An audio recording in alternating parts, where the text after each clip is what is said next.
बिस्मिल्लाहिर्रहमानिर्रहीम। दिलो जान कुर्बान आका सल्लल्लाहु अलैहि वसल्लम पर अमेरिकी सदर डोनाल्ड ट्रंप ने बयान दिया कि ईरानी सुप्रीम लीडर आयतुल्लाह ख़ामेनी हमारे टारगेट पर है और हम जब चाहें उसको हिट कर सकते हैं, लेकिन अभी हम उसको टारगेट नहीं कर रहे हैं। इंतहाई ख़तरनाक बयान है। गोया ईरान की जो सुप्रीम लीडरशिप है, ईरान अमेरिका उसको हिट करने की तरफ जा रहा है। इंतहाई ख़तरनाक हालात होंगे।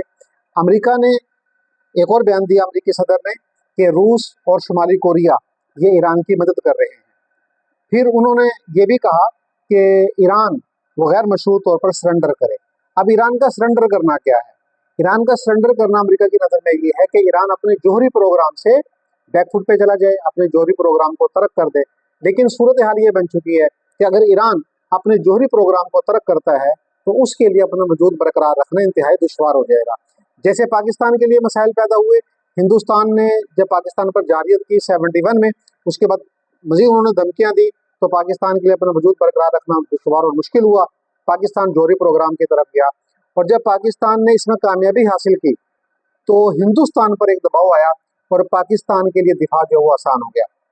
अभी हालिया ऑपरेशन बुनियानुम मरसूस इसकी बड़ी मिसाल है। अगर पाकिस्तान के पास ये जौहरी हथियार ना होते तो पाकिस्तान को भी उसी तरह की मुश्किलात का सामना करना पड़ता। तो जौहरी प्रोग्राम ये मुल्क के दिफा के लिए बड़ा बुनियादी किरदार अदा करते हैं। अमरीकी सदर का ये बयान कि वो गैर मशरूत दस्तबरदार हो, शायद ईरान की लीडरशिप इसको कबूल ना करे, और ईरानी लीडरशिप वो अपनी जान तो कुर्बान कर सकती है लेकिन वो इस पर सरेंडर नहीं करेगी। लेकिन अमरीकी सदर का ये बयान इंतहाई खतरनाक है और ये बयान उनका खित्ते में कशीदगी को बढ़ावा देने के लिए और यहाँ पे मजीद आग और खून को ज़्यादा बढ़ाने के लिए ये किरदार अदा करेगा।